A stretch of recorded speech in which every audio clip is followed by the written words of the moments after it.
Good morning and thank you for joining us. Today I will present the financial results of Mediobanca for the 6-month period ended 31st December 2025. This has been a transitional reporting period, adopted to align with the calendar year cycle. This has also been a phase of material transformation following the change of control of the bank. Our results confirm the resilience, the solidity, and the strategic coherence of Mediobanca. Mediobanca has continued to rely on strong business franchises and distinctive professional capabilities. This quality allows us to prepare for a new chapter in our history, building on 8 years of trust in the Italian and European financial landscape. As we look ahead, investing in our people and in their talents remain a key priority. Their professionalism and dedication are essential in supporting entrepreneurs and families across all their financial needs, from business growth to wealth management. Let me begin with the fundamentals of our asset base. Customer loans reached nearly 56 billion euros. That's an increase of 4% year-on-year and 3% Q-on-Q. Growth was broad-based, strong production in consumer finance and the recovery in CIB and steady progress in wealth management lending. Total financial assets reached 115 billion euros. That's an 8% growth year-on-year and stable in last Q. In the 6 months, group revenues amounted to 1.8 billion euros approximately. They were down 3% year-on-year, but importantly, up 6% Q-on-Q, with all divisions contributing to the rebound. Net interest income was slightly lower year-on-year, but up 1% versus the previous quarter, supported by loan growth and the positive loan book repricing of consumer finance.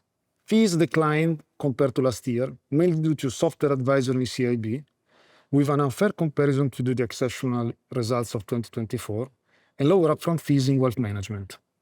However, the last quarter showed a clear improvement, with fees up 6%, driven especially by wealth management. The cost-income ratio was 36%, reflecting retention actions and inflationary dynamics. Cost of risk remained well under control at 53 bps, with overlays of 160 million euros approximately still available. Net NPLs stood at 0.8%, with coverage around 60%. Mediobanca confirmed as zero NPL bank. On the bottom line, recurring net profit was 623 million euros. Stated net profit was 513 million euros after roughly 110 million euros of one-off items linked to OPS cost, severance, and devaluations of some stakes. Our CET1 ratio rose to 16.4%, supported by the withdrawal of the buyback, property revaluations, and RWA optimization. We propose a dividend of 0.63 euro per share, up 13% year-on-year.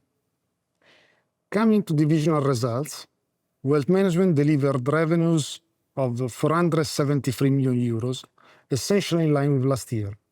Total financial assets reached 115 billion euros, up 8% year-on-year and stable Q-on-Q.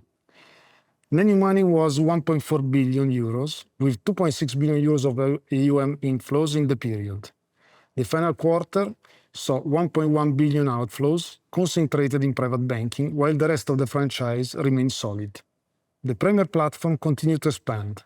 TFAs exceeded 50 billion euros, AUM grew 20%, AUA 16%, with consistently positive flows. Our distribution network remains a core asset. Despite a temporary slowdown in recruitment and few not unexpected exits, the network has maintained its commercial capacity and focus, remaining positioned for long-term growth. Overall, wealth management confirmed its role of core engine for the group growth, with a distinctive value proposition of private and investment banking. Corporate and investment banking delivered revenues of 357 million euros. The business remained well-balanced across lending, markets, and advisory, assessing again its leader position in Italy and Southern EU, centered on capital light, advisory services, serving with excellence corporates and entrepreneurs. Net interest income grew 5% year-on-year, supported by higher corporate lending volumes and strong activity in structured products. The loan book returned to growth in the final quarter, confirming solid client demand and disciplined risk management. Fee income was 146 million euros, normalizing against last year's exceptional activity. Lending-related fees remained robust. Markets posted a strong quarter, while advisory maintained a good presence across strategic transactions in our core sectors. Costs remained well controlled, and credit quality continued to be excellent, with a cost of risk of just 5 bps. Net profit was 93 million euros, supported by a 20% reduction in RWAs following the implementation of the new PD model. Consumer finance delivered another very strong performance, confirming Coppa's as leader in Italy, frontrunner in digital BNPL segment, key and consistent high-performing contributor to the group. New loan production reached 4.9 billion euros, up 12% year-on-year. Growth was broad-based across all major product lines. This momentum supported loan book growth, which rose 7% to 16.7 billion euros. This expansion fed directly into revenue growth. Revenues reached 678 million euros, up 6%. Net interest income increased 8% to 600 million euros, supported by higher average volumes and resilient margins. Compass again has been confirmed as pivotal growth engine of Mediobanca net interest income. Cost income and credit quality remain strong. The cost of risk was 175 bps, slightly improving year-on-year. Overlays of 120 million euros continue to provide flexibility as the market normalizes. Net profit reached 221 million euros, up 8%, with return on risk-weighted asset at 3.1%. The insurance division delivered total revenues of 277 million euros, up 13%, mainly driven by the stronger contribution from Assicurazioni Generali. Profitability remained high, with return on risk-weighted asset at 3.8%.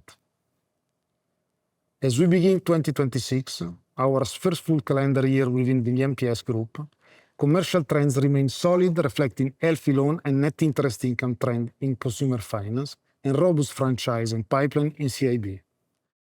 In wealth management, the transition is actively and positively under control by leveraging commitment, brand, and competencies.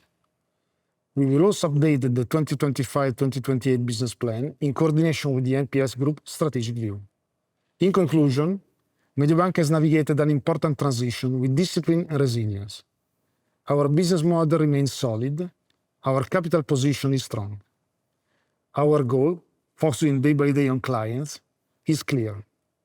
We will continue to build on a long-standing heritage of trust, professionalism, and responsible growth. Thank you.